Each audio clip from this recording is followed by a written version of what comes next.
Sejarah kolonialisme di Asia Tenggara menunjukkan bahwa masyarakat setempat tidak pasif dalam menghadapi dominasi kekuatan asing. Berbagai bentuk perlawanan lokal muncul sebagai respon terhadap ketidakadilan, eksploitasi ekonomi, dan intervensi politik yang dilakukan oleh penjajah. Dalam konteks ini, Perang di Ponorogo yang terjadi di Indonesia pada tahun 1825 sampai 1820, Revolusi Filipina yang terjadi pada tahun 1886 sampai 1898, dan perlawanan Tok Janggut pada tahun 1915 yang terjadi di Malaysia merupakan contoh nyata dari perjuangan rakyat dalam menentang kolonialisme. Perang di Ponorogo pada tahun 1825 sampai 1820 adalah salah satu perlawanan terbesar terhadap kolonialisme di Indonesia, khususnya di Pulau Jawa. Perang ini dipimpin oleh Pangeran Diponorogo, seorang bangsawan Yogyakarta yang kecewa terhadap kebijakan kolonial Belanda dan sistem politik Kesultanan Yogyakarta yang dianggap korupsi serta tunduk pada kekuasaan kolonial. Perang ini dipicu oleh ketidakpuasan terhadap pemerintahan kolonial Belanda yang memberlakukan sistem pajak dan monopoli perdagangan yang memberatkan rakyat, terutama petani.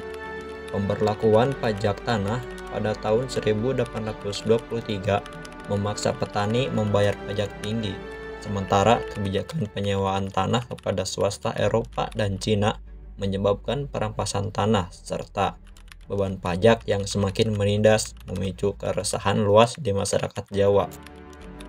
Intervensi Belanda dalam politik Kesultanan Yogyakarta semakin memperparah situasi. Pangeran Diponegoro menilai para penguasa kesultanan terlalu tunduk pada Belanda sehingga legitimasi kerajaan tergerus. Pemicu langsung perang ini adalah proyek pembangunan jalan yang melintasi makam leluhur Diponegoro di Tegalrejo tanpa persetujuannya. Tindakan ini dianggap sebagai penghinaan terhadap kehormatan keluarganya dan nilai-nilai adat Jawa. Perang Diponegoro dimulai pada Juli 1825. Diponegoro menerapkan strategi perang gerilya dengan memanfaatkan medan pegunungan dan hutan di Jawa untuk melancarkan serangan taktis terhadap pasukan Belanda. Pada tahun 1825 sampai 1826, pasukan Diponegoro berhasil merebut daerah sekitar Yogyakarta. Perlawanan ini didukung oleh para ulama dan rakyat lainnya. Memasuki puncak konflik pada tahun 1826 sampai 1828, untuk mempersempit pergerakan Diponegoro, Belanda merancang teknik benteng stelsel oleh Jenderal de Kock dengan membangun benteng-benteng di wilayah strategis di Jawa Tengah dan Jawa Timur sehingga Pangeran Diponegoro terkepung. Pada tahap akhir perang tahun 1829 sampai 1830, kekuatan pasukan Diponegoro semakin melemah akibat keterbatasan sumber daya dan adanya pengkhianatan di dalam tubuh pasukannya. Pada 28 Maret 1830, Pangeran Diponegoro ditangkap di Magelang setelah menghadiri perundingan dengan Jenderal de Kock. Ia kemudian diasingkan ke Manado sebelum dipindahkan ke Makassar. Perang Diponegoro tercatat menelan korban sekitar 8.000 pasukan Belanda dan 7.000 pasukan pribumi. Bahkan disebutkan bahwa separuh penduduk Yogyakarta berkurang akibat perang Diponegoro. Dengan ditangkapnya Pangeran Diponegoro secara tidak langsung menandakan penguasaan mutlak pemerintah kolonial Belanda atas tanah Jawa.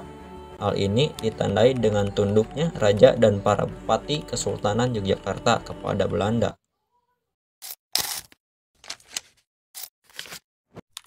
Revolusi Filipina tahun 1896 sampai 1898 adalah pemberontakan besar terhadap kekuasaan kolonial Spanyol yang berlangsung lebih dari 3 abad. Penyebab utama revolusi ini termasuk ketidakadilan sistem kolonial Spanyol, seperti pajak tinggi dan diskriminasi sosial terhadap rakyat Filipina, serta penyebaran ide-ide reformasi dan nasionalisme yang dipicu oleh karya intelektual seperti Jose Rizal yang menulis novel kritis terhadap pemerintah kolonial. Pada 1892, Andres Bonifacio mendirikan Katipunan, organisasi rahasia yang berjuang untuk mengusir Spanyol yang semakin diperkuat dengan eksekusi Jose Rizal. Pada akhir 1896, eksekusi Rizal memicu kemarahan rakyat Filipina dan mempercepat terjadinya revolusi. Revolusi Filipina dimulai pada Agustus 1896 setelah keberadaan Katipunan terungkap, yang memicu seruan perang melawan Spanyol oleh Andres Bonifacio melalui Cries of Pugadlawin. Meskipun pasukan Katipuan mengalami kegagalan karena kekurangan persenjataan, kepemimpinan dalam revolusi mulai bergeser pada akhir 1896 dengan Emilio Aguinaldo yang lebih efektif dalam strategi perlawanan. Pada Maret 1897, Aguinaldo terpilih sebagai presiden pemerintah revolusioner dalam konvensi Tejeros, sementara Bonifacio dieksekusi. Perjanjian Biak Nabato pada Desember 1897 mengakhiri perlawanan sementara dengan kesepakatan pengasingan pemimpin revolusi ke Hong Kong. Namun, janji reformasi Spanyol tidak ditepati, memicu perlawanan kembali. Pada 1898, setelah campur tangan Amerika dalam Perang Spanyol-Amerika, Aguinaldo kembali dan Filipina mendeklarasikan kemerdekaannya pada 12 Juni 1898. Revolusi Filipina menggulingkan kekuasaan Spanyol, tetapi melalui Perjanjian Paris tahun 1898, Filipina diserahkan kepada Amerika Serikat. Amerika menolak mengakui kemerdekaan Filipina, memicu Perang Filipina-Amerika pada tahun 1899 sampai 1902. Meski kemerdekaan belum tercapai, revolusi ini membangkitkan kesadaran nasional dan menjadi dasar perjuangan kemerdekaan serta nasionalisme Filipina di abad ke-20.